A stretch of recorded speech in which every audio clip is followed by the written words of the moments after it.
संतांचे किंवा आद्य भक्त म्हणून ओळखलं जातं असे असणारे, भगवंताला जेवू घातल्याशिवाय ज्यांनी अन्नाचा एक घास सुद्धा स्वतःसाठी घेऊ नये असे असणारे नामदेवराय, ज्यांना प्रेमाची मूर्ती म्हणून ओळखलं जातं असे असणारे नामदेवराय, आणि ज्यांनी संतांसोबत भारतभर यात्रा करावी असे असणारे नामदेवराय, त्यांचा हा 4 चरणाचा अभंग असून या अभंगातून श्री संत नामदेवराय तुम्हा आम्हाला संत संगतीचं महत्व सांगतात, संतांची ओळख पटवून देत आहे. विठ्ठल विठ्ठल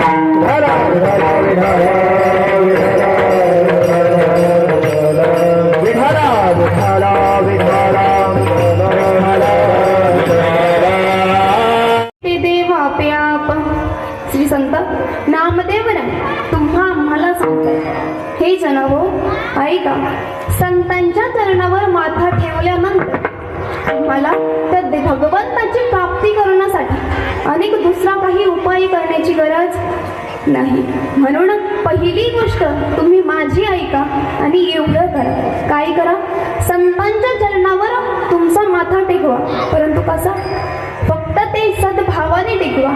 एवढं केल्यानंतर त्या भगवंताची प्राप्ती असणारी तुम्हाला आपोआप होऊन जाईल.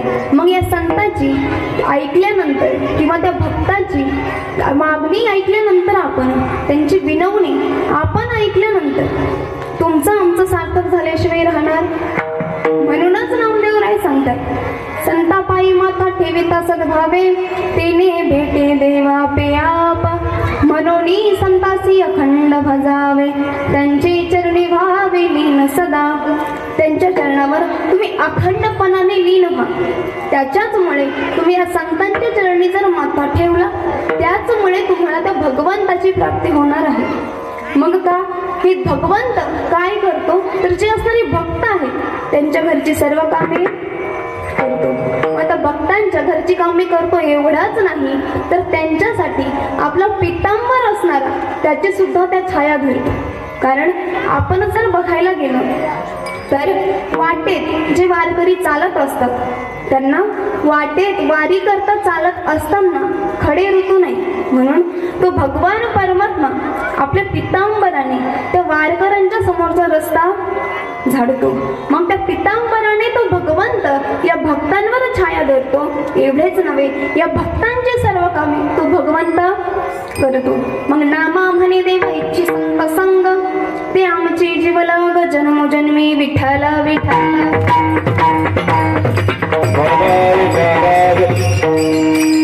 आता नामदेवरायांनी तुम्हा आम्हाला या अभंगातून संत संगतीचं महत्व सांगितलेलं आहे. आता चिंतन आपल्याला बघायचंच आहे, पण त्यापूर्वी अभंगाच्या भावार्थाकडे वळण्यापूर्वी तुम्हाला अल्पसा परिहार द्यायचा, तो म्हणजे असा, आपला हा अखंड हरिनाम चालू असलेला सप्ताह, आणि या सप्ताहामधील 3ऱ्या दिवसाची सेवा माझ्यासारख्या पामराला प्राप्त झाली हे माझे परमभाग्य समजते. याचं कारण असं, कारण इथे उभं राहणारा किती जरी मोठा असला तरी सुद्धा खाली बसणारे श्रोते हे कधीही वक्त्यापेक्षा श्रेष्ठ असतात. म्हणून तुम्ही असणारे श्रेष्ठ, कुणी कीर्तनकार असतील, कुणी वादक असतील, नवे नवे भरपूर अधिकारात पोहोचलेले तुम्ही आहात, तरी सुद्धा तुम्ही माझं ऐकण्यासाठी मला इथं उभं केले. त्यामुळे तुमच्या चरणी नतमस्तक होते आणि आपला हा चालू असणारा हरिनाम सप्ताह आपल्या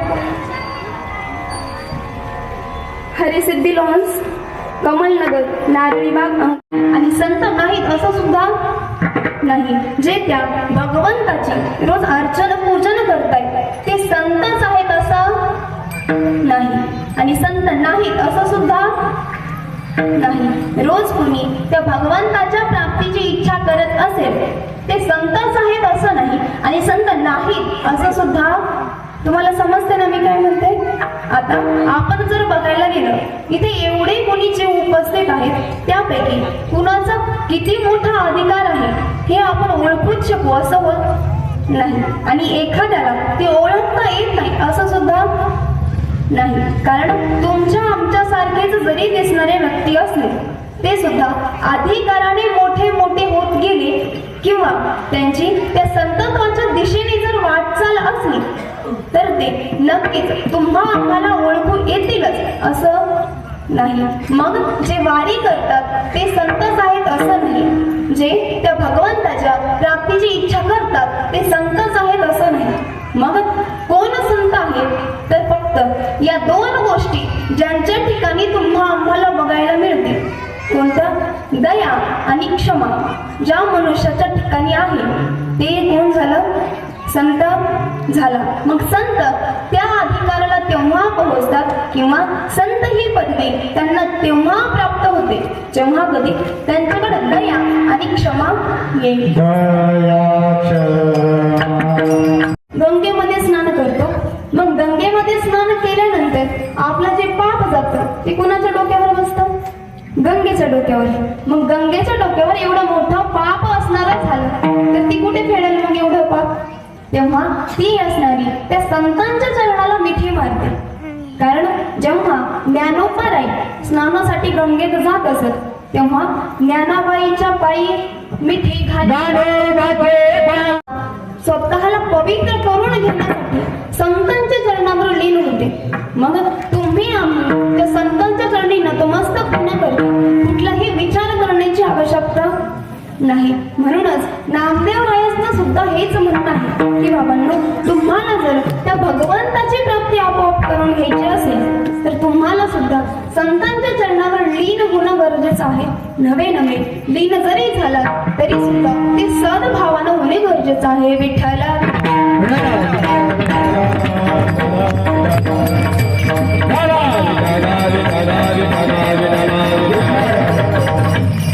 म्हणूनच त्या संतांना जर अखंड भजायचं असेल तर तुम्हाला त्यामध्ये कुठलाही खंड पडू द्यायला जमणार नाही. कारण कुठलीही गोष्ट जर अखंडपणाने चालू ठेवत राहिली तरच त्या गोष्टीचं असणारं पूर्णपणे फळ तुम्हा आम्हाला प्राप्त होतं. म्हणूनच जर त्या संतांची सेवाच करायची असेल, लीनच व्हायचं असेल त्यांच्या चरणावर, ते अखंडपणानं होणं गरजेचं आहे. मग तुम्ही आम्ही जो हा हरिनाम सप्ताह करतो तो कशाप्रमाणे करतो?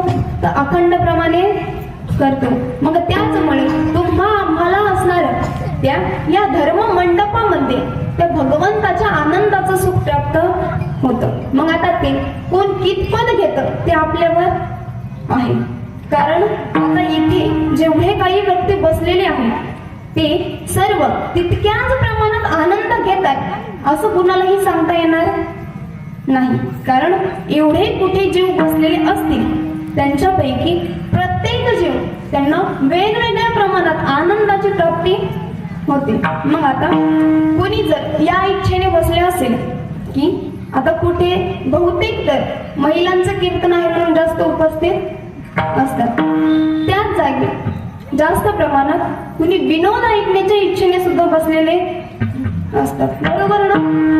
आता तुमच्यापैकी कोण कोण बसलेले आहेत ते मला माहिती नाही, पण असतात हे एवढं माहिती आहे. मग जर कुणाची इच्छा ही असेल की आम्हाला काहीतरी प्रमाणात विनोद ऐकायला मिळावे तर मग त्यांची ती इच्छा पूर्ण न झाल्यामुळे ते तितक्या प्रमाणात आनंदाला पोहोचू शकले नाही. कारण त्यांची इच्छा पूर्ण झाली नाही. जर कोणी काही प्रमाणात व्यक्ती या इच्छेने इथे उपस्थित असतील की विनोदाचाही त्यांना एवढा समज असेल की कीर्तन खरं तर विनोदासाठी, बरोबर ना?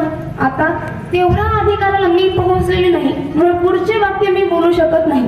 परंतु जे काही माझ्या विचाराने किंवा अभ्यासाने बोलता येतील तेवढेच मी बोलणार. विठ्ठल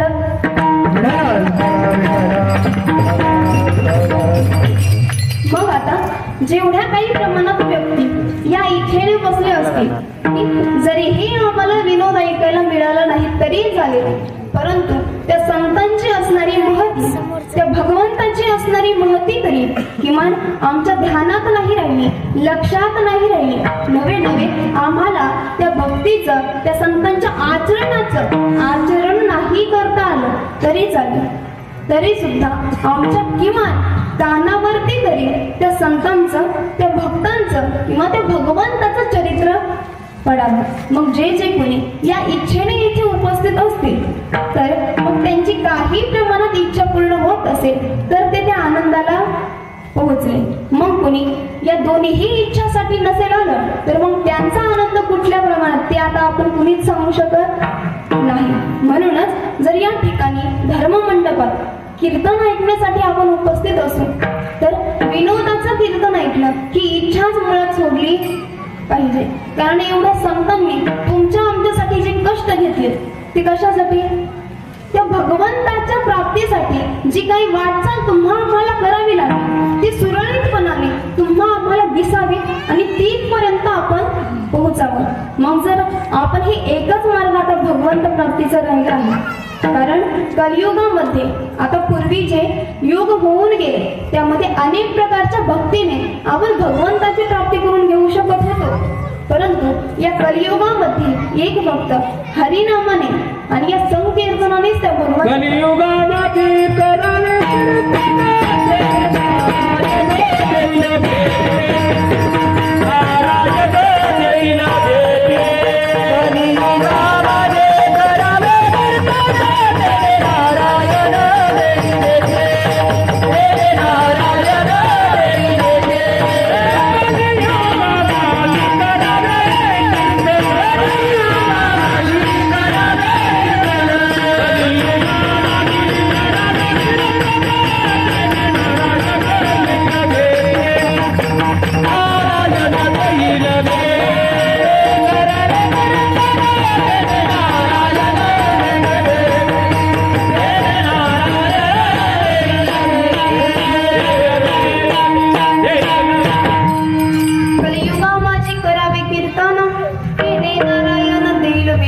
या कलियुगामध्ये त्या भगवंताचं नामस्मरण आणि संकीर्तन केल्यानंतरच त्या भगवंताची प्राप्ती होऊ शकते.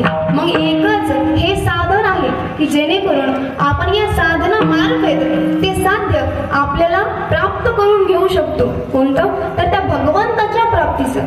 मग एकच एवढं साधन असणार या कीर्तनाचं. त्यात सुद्धा तुम्ही आम्ही इच्छा मांडावी विनोद ऐकण्याची. तर त्यासाठी जे एवढं संतांनी कष्ट घेतले त्या कष्टाचा काहीही एक फायदा झाला नाही असं तुम्हा आम्हाला म्हणावं लागेल. विठ्ठल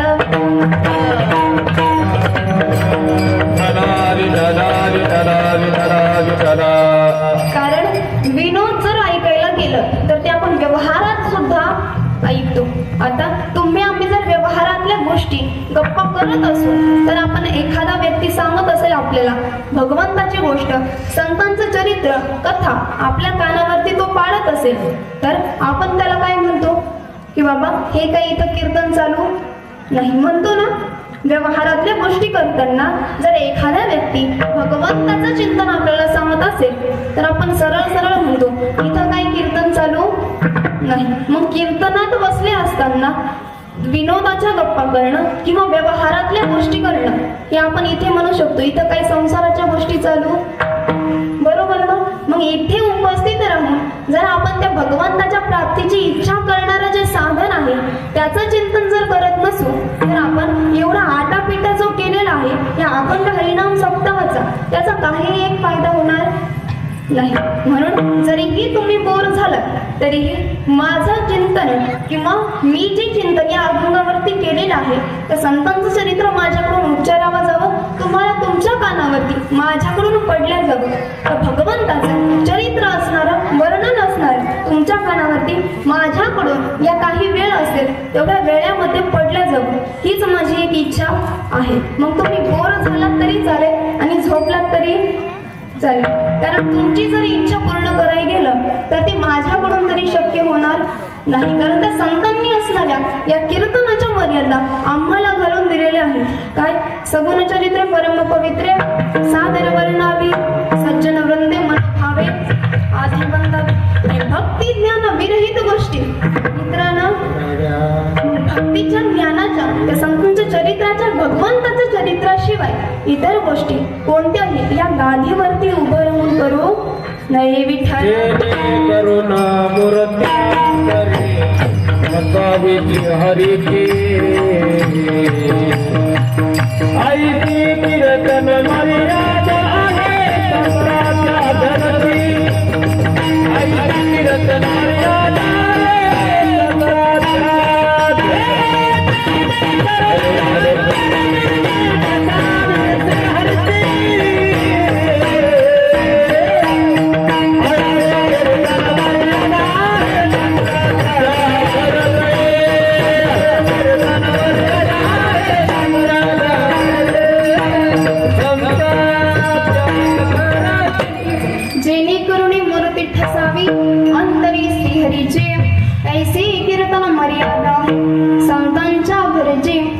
संतांनी जे काही नियम अटी लागू केलेले आहेत ते कशासाठी, तर जेणेकरून ज्याप्रमाणे तुम्ही भक्ती करून त्या भगवंताची मूर्ती असणारी तुमच्या अंतःकरणामध्ये ठसावी, एवढंच नव्हे तर त्या भगवंताच्या प्राप्तीपर्यंत तुम्ही पोहोचावं या साधनेनं. म्हणून कीर्तनामध्ये उभं राहिल्या असताना या गादीवरती जो कोणी व्यक्ती उभं राहत असताना त्यांनी नियम पाळणं गरजेचं आहे. मग आता जर असा विचार त्या वक्त्याने केला की श्रोत्यांना विनोद ऐकण्याची इच्छा आहे, मग ती जर पूर्ण आपण केली तरच आपल्याला अनेक तारखे भेटतील.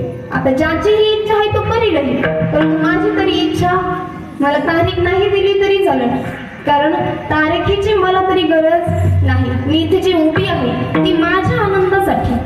मग तुमच्या इच्छेप्रमाणे विनोद करून मी माझा आनंद कमी करू शकत नाही, कारण तारखेची गरज असताना नवे नवे आता पुढचे शब्द मी माझ्या अधिकाराप्रमाणे वागू नये किंवा माझ्या अधिकारापेक्षा पुढे जाऊन ते शब्द बोलू नये.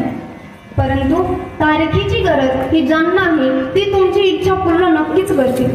परंतु आता आमच्या घरी, आता मी तरी वर्णन करणार नाही, परंतु तुम्ही अनेक जणांना विचारून घेऊ शकता. आम्हाला एवढं फिरायची काही गरज नाही, परंतु ते आमच्या आनंदासाठी. म्हणून तुम्ही कुणीची इच्छा घेऊन बसला असता विनोद ऐकण्याची, तर ती इच्छा पूर्ण होणार नाही. आणि जे कोणी श्रोते मोठ्या अधिकाराने व्यक्तिमत्वाने ही इच्छा घेऊन बसले असते, कारण त्यांना ते कीर्तनाचं महत्व त्यांच्या अधिकारामुळे प्राप्त झालेलं आहे. तसेच असणारे आता तुमच्यापैकी अनेक जण त्या अधिकाराला प्राप्त झालेले असताना सुद्धा त्याचपैकी, परंतु आता तुमचा परिचय नसल्यामुळे मला तुमचा अधिकार माहिती नाही, परंतु तुमच्याच ठिकाणी उपस्थित असणारे आपल्या रांजणगावचं भूषण असणारे नंदू महाराज फांदडे, आता ते बाबा इतके स्वतः चालवतात, त्यांना त्याच्यामुळे ते अधिकाराला प्राप्त झालेले आहेत आणि त्यांना या कीर्तनाच्या मर्यादा नक्कीच आपल्यापेक्षा जास्त माहिती झालेल्या आहेत. म्हणून त्यांच्या त्या अधिकाराप्रमाणे त्यांच्याकडून आपण समजून घेणं गरजेचं आहे. कारण आपल्या संपूर्ण रांजणगावमध्ये ज्यांनी सप्ताहाला सुरुवात करावी किंवा तुम्हा आम्हाला त्या मार्गाकडे वळण द्यावं असे असणारे बाबा, आणि आता एवढे मोठे अधिकारी समोर बसलेले आहेत, मग मी सुद्धा या कीर्तनाची मर्यादा म्हणणं योग्य नाही. म्हणून बाबा सुद्धा माझ्यासारख्या पामाराच्या ठिकाणी माझं वक्तव्य ऐकण्यासाठी उपस्थित आहे. त्यांचा मोठेपणा म्हणून त्यांच्या अधिकाराला प्राप्त झाल्यामुळे, म्हणून त्यांचे सुद्धा धन्यवाद मानते आणि त्यांच्यात सौभाग्यवती असणारे आहेत त्यांचे सुद्धा धन्यवाद मानते.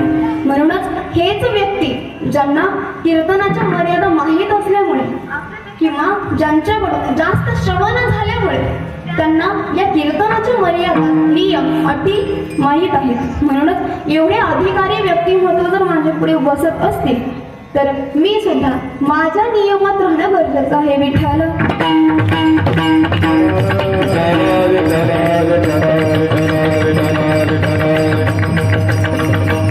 मग नामदेवराय तुम्हा आम्हाला त्या संत संगतीचं महत्व सांगतात, अधिकार सांगतात.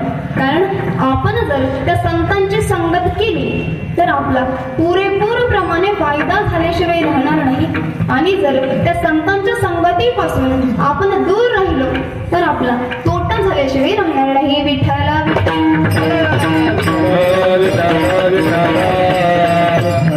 संतांच्या संगतीत असणारा तो वाल्यापोळी आला तर त्याचा वाल्मिक ऋषी झाला. मग आता नारदांची संगत, या संतांची संगत, आता तुम्ही आम्ही सहज बोलायला गेलो तर म्हणतो काय की नारद हा कळीचा आहे, कळ लावणारा हा नारद आहे. परंतु खरं जर बघायला गेलं तर बघा, त्या नारदांनी जरी कळ लावलेली असेल, जरीही एकमेकांमध्ये एक दोघांमध्ये भांडण लावलेली असतील तरी सुद्धा त्याच्या भांडणामुळे कुणाचं वाईट झालं? कुणाचाच? जेवढ्या कुणांची नारदांनी भांडण लावली, ज्यांच्यामध्ये कळ निर्माण केली, त्यांचं एकाच सुद्धा वाईट झालेलं नाही. मग तुम्ही आम्ही हे म्हणणं चुकीचं आहे. त्या नारदांच्या संगतीमध्ये तो वाल्यापोळी आला, त्या संतांची संगत त्याला प्राप्त झाली, तेव्हा त्या संतांच्या सांगण्यावरून तो नामस्मरण करत राहिला. आता त्या बाल्या कोळ्याकडून एवढं पाप झाल्यामुळे त्याच्या मुखात राम तर नाव येत नव्हतं, परंतु मरा मरा पटपट म्हणून तो राम राम म्हणत गेला आणि त्याच्या जिभेवर तेच वळण जमलं आणि तो राम राम राम राम असं त्या भगवंताचं नामस्मरण करू लागला. त्याचमुळे तो ते इतकं पुण्य साठवलं की त्या भगवंताची प्राप्ती करून घेतली आणि वाल्मिक ऋषी झाला. कशामुळे? आता त्या बाल्या कोळ्या एवढं तर तुम्ही आम्ही पाप केलं नाही, केलंय का? त्यांनी एवढे जीव मृत्युमुखी पाडले होते, मग वाल्या कोळ्या इतकं तुम्ही आम्ही पाप केलं नाही. मग निश्चितच आपण जरीही आता त्या भगवंताच्या प्राप्तीसाठी प्रयत्न करू लागलो तर निश्चितच तुम्हा आम्हाला सुद्धा त्या भगवंताची प्राप्ती करणं काहीही कठीण नाही. विठ्ठला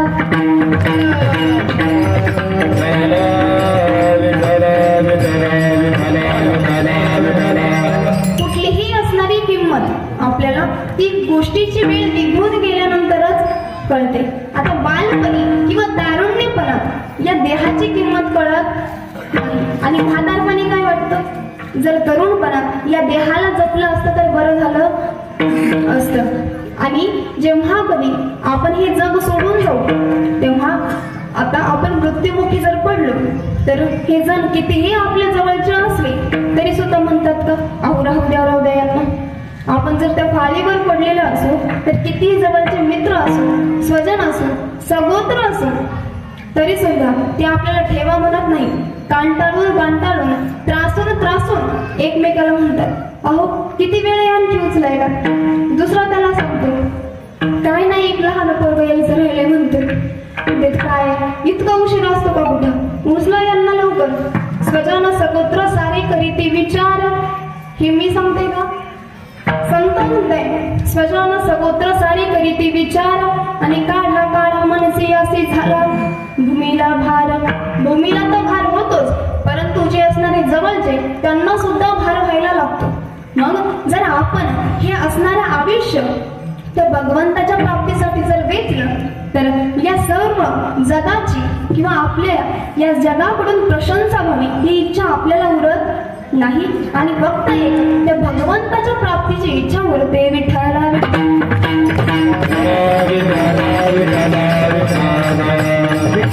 म्हणूनच नामदेवळे तुम्हा आम्हाला सांगताय त्या संतांची तुम्ही एकदा संगत करा. जर त्या संतांची संगत तुम्ही केली तर त्या भगवंताची प्राप्ती तर होईलच. म्हणूनच मी काय सांगतोय तर दुसऱ्या चरणावर मनवाणी संता अखंड भजावे. मनवाणी संता अखंड भजावे.